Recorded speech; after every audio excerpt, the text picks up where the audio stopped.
With some tough financial decisions, and enrollment, quite frankly, has dropped at that campus over the past year on us, and it was to a point where we had to make the tough decision. Georgian College announcing it is pausing operations at its Collingwood campus starting in the fall. Good evening. Thank you for joining us. We will check in with Sarah Freemark, who's in the field tonight, in just a few minutes' time. But we do begin tonight with a challenging day at Georgian College. Just this afternoon, the college announcing the temporary closure of its South Georgian Bay campus. That's in Collingwood.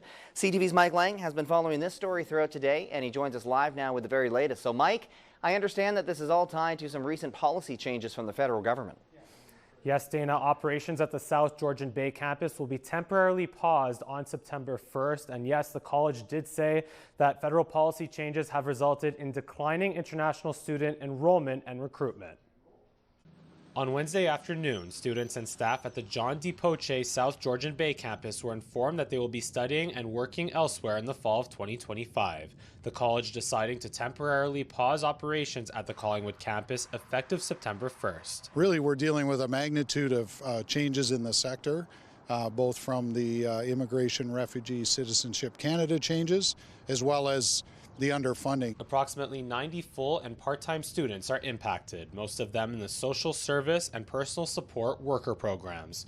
The college citing federal policy impacts on international student recruitment and a provincial funding model that has not kept pace with their institutional needs. What that's uncovered is really the systemic underfunding that we've experienced in the Ontario college system, and so those two things combined are just putting us in a tough financial position. In January 2024, the federal government announced a 35% reduction in study permits for international students. 1 year later, the Ontario government announced that they received 23% less international student applications.